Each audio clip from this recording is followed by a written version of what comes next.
Olá consumidores, sejam bem-vindos a mais uma edição do programa Defesa do Consumidor, dedicado à defesa e proteção dos consumidores cabo-verdianos, com conteúdos produzidos semanalmente pela ADECO, que visam instruir-vos com informações das mais variadas áreas do consumo. Portanto, fique na nossa companhia, informe-se e faça diferença na salvaguarda dos seus direitos, sem esquecer da relevância de conhecer e fazer valer os seus deveres para o bem do sistema de consumo. Para o programa de hoje, temos os seguintes títulos em destaque. A ADECO encerra as celebrações de março, mês do consumidor, com o lançamento do Índice de Consumo Essencial da Cidade da Praia. Em comemoração ao Dia Mundial da Saúde, a delegada de saúde de São Vicente, Eliana Soares, aborda a relevância do lema deste ano: Juntos pela Saúde, apoie a ciência. Informação jurídica esclarece se o senhorio pode entrar na casa arrendada sem o consentimento do inquilino.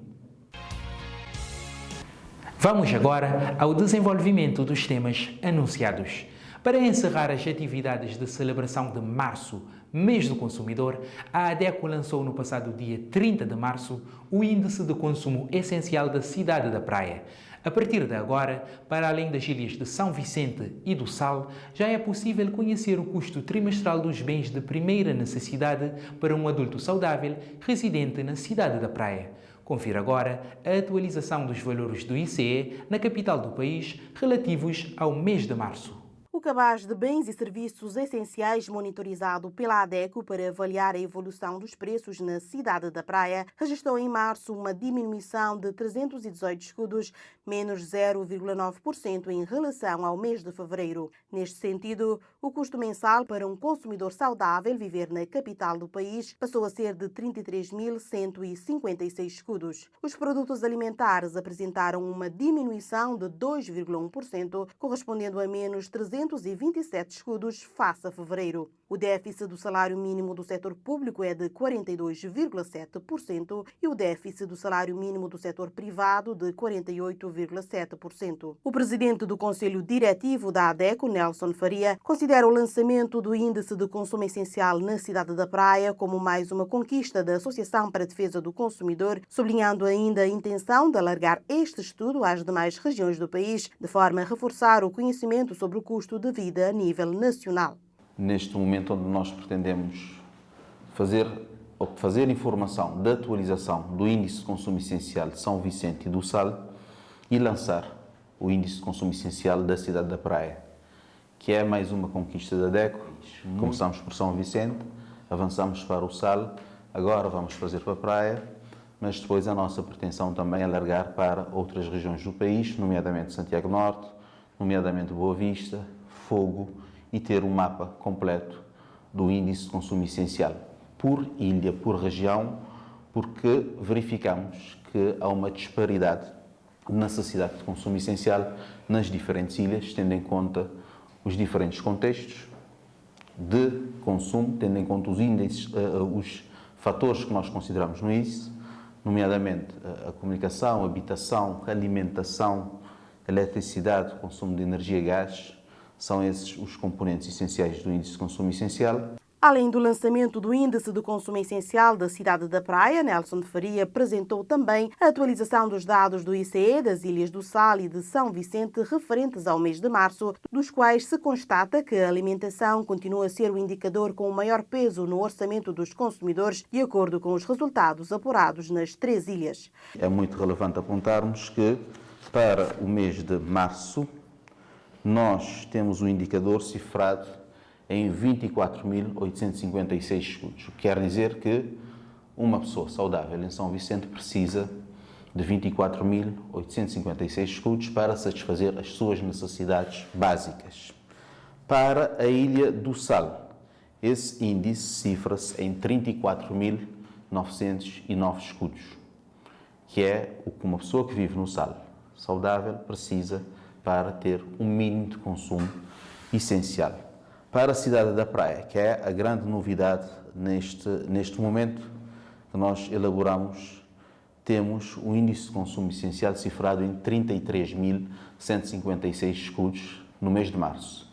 E este indicador serve igualmente para que medidas sejam tomadas a nível governativo para se adequar o rendimento dos consumidores de modo a que tenham o mínimo necessário para o consumo do essencial, sob pena, naturalmente, de haverem déficits de consumo, particularmente na maior componente do índice de consumo essencial, que é a alimentação. A alimentação tem um peso maior em todos os índices de consumo calculados nas diferentes ilhas. E é a vertente que mais pesa e é a vertente que está praticamente próxima do salário mínimo nacional.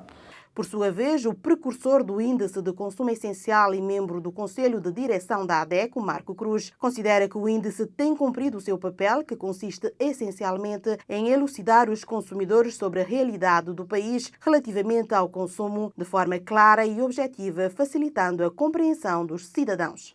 Eu creio que o índice tem desempenhado o seu papel, que um dos papéis exatamente era trazer consciência aos cidadãos da nossa realidade em termos de consumo. Mas nós queríamos exatamente trazer uma coisa um pouco mais fácil para o cidadão entender, não é? E também uma coisa mais objetiva no sentido de mostrar a necessidade do aumento do salário mínimo. Eu vejo os últimos anos o governo tentando aumentar o salário mínimo como resultado que este indicador teve em termos dessa pressão que nós queríamos fazer. O cálculo do Índice de Consumo Essencial, que tem como objetivo determinar o custo mensal de bens essenciais de sobrevivência para um adulto saudável, baseia-se em 6 indicadores de consumo: alimentação, habitação, eletricidade, água, gás e comunicação. Comemorou-se a 7 de abril o Dia Mundial da Saúde, uma data instituída pela Organização Mundial da Saúde, OMS, e que procura reforçar a consciencialização social acerca da importância que os cuidados de saúde têm na vida de cada indivíduo. As celebrações de 2026 ocorreram sob o lema Juntos pela Saúde, apoie a ciência, com foco em reconhecer o contributo que as descobertas científicas desempenham para o bem da saúde global. Neste sentido, convidamos a delegada de saúde de São Vicente, Eliana Soares, para nos explicar a relevância da ciência para a saúde pública. Esse tema carrega vários significados. Um destes significados é da ciência ao serviço da vida, ou seja, que não existe saúde eficaz, pública, saúde eficaz, sem o suporte de evidências científicas, né? Digamos, vários ganhos a nível mundial, por exemplo, a questão da vacinação, os tratamentos validados, por exemplo, todos os anos é feito guidelines sobre vários tipos de patologia, falamos da hipertensão, da diabetes, e isso não seria possível se não houvesse estudos, né? É preciso fazer estudos, validar os tratamentos, validar as vacinações, para nós podermos alcançar grandes coisas a nível da saúde. Também combate à desinformação. Nós sabemos que atualmente existem muitas pessoas que têm muita informação e muitas vezes são informações erradas acerca da saúde, acerca de determinadas doenças. Então, com estudos científicos é possível dizer, não, isto é assim, isto não é assim, porque sem ciência realmente não existe evolução da saúde. É preciso nós investirmos em estudos para que também as coisas possam podemos fazer melhor tratamento, dar um melhor seguimento aos nossos doentes. No ano passado, nós fizemos um festival de saúde a nível de Rua de Lisboa. Então, este ano, nós decidimos também fazer a mesma modalidade de atividade, mas fora da cidade, né? Então, este ano, decidimos também dar esse acesso à população das comunidades mais afastadas da cidade de Mindelo. Então, neste sentido, no dia 7 de abril, vamos fazer 2 atividades, que são as atividades centrais do Dia Mundial da Saúde. Faremos uma grande feira de saúde a nível da comunidade de Calhau, e aí vamos abranger tanto a população de Calhau, de Ribeira de Calhau, e também a população de Madeiral. A ideia é nós fazermos rastreios de saúde lá, fazermos rastreios de diabetes, de hipertensão, algumas doenças infecciosas. Também será levado médicos para fazer as consultas, tanto consultas de clínico geral, também consultas de especialidades. Faremos triagem a nível da parte da fonoaudiologia, a parte da nutrição, fisioterapeuta. Também neste mesmo dia teremos uma equipa que irá à comunidade de Lazareto, para abranger aquela zona de Lazareto. E nessa zona de Lazareto teremos também o apoio dos profissionais de saúde da primeira região militar e também as universidades que nos irão apoiar. No dia 9 faremos uma atividade em menor envergadura, mas também teremos consultas, rastreios e será na comunidade de Salamassa. E depois vamos terminar no dia 9, que será na comunidade de São Pedro. Também estaremos lá fazendo todas essas atividades em comemoração do Dia Mundial da Saúde. Nós achamos pertinentes este ano dedicar esses dias a essas comunidades que têm menor acesso aos cuidados de saúde. Ao arrendar um imóvel, o contrato dispõe de indicações claras sobre os acordos que têm de ser cumpridos entre o senhorio e o arrendatário. Entretanto, há informações que não são encontradas no contrato e que todos devem saber. Será que após arrendar uma casa, o senhorio tem autorização para entrar nela sem avisar a pessoa que arrendou o imóvel? Confira a resposta com a jurista Dirlene Miranda na rúbrica Informação Jurídica. O contrato de arrendamento confere ao arrendatário o direito de usar o imóvel com autonomia, o que significa que, durante a vigência do contrato, a casa passa a ser o seu espaço privado e protegido. Esse direito não resulta apenas do contrato, mas também da própria Constituição da República de Cabo Verde, que consagra o princípio da inviolabilidade do domicílio, garantindo que ninguém pode entrar na residência de outra pessoa sem o seu consentimento, salvo nos casos expressamente previstos na lei. Em regra, o senhorio não pode entrar no imóvel arrendado sem autorização do inquilino. Embora seja o proprietário, ao celebrar o contrato, cede temporariamente o uso do imóvel, ficando limitado ao exercício do seu direito de propriedade.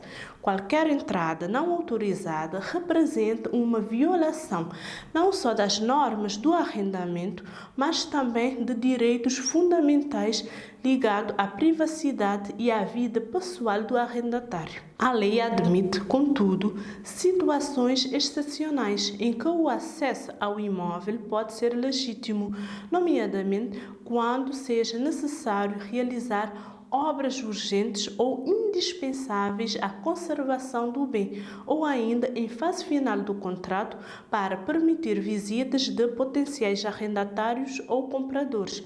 No entanto, essa atuação deve obedecer os princípios da boa-fé e da proporcionalidade, implicando, em regra, aviso prévio e acordo quanto ao momento da entrada, de modo a não perturbar desnecessariamente a vida do inquilino. Se o senhorio entrar na casa sem autorização, isso pode ser ilegal.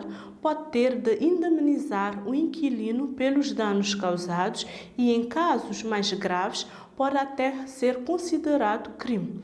O ordenamento jurídico cabo-verdiano assegura uma proteção sólida ao arrendatário, reconhecendo-lhe o direito à privacidade e à inviolabilidade do seu domicílio. Assim, o senhorio não pode aceder livremente ao imóvel arrendado, estando essa possibilidade limitada a situações excepcionais devidamente justificadas e sempre com respeito pelos direitos do inquilino. E assim, chegamos ao fim do programa Defesa do Consumidor, mas a ADECO continua disponível para dúvidas e reclamações através dos contactos habituais Siga o nosso trabalho nas redes sociais, Facebook, YouTube e Instagram, leia a nossa coluna no jornal Terra Nova e escute-nos nas 14 rádios parceiras. O programa Defesa do Consumidor volta na próxima semana com informações do seu interesse.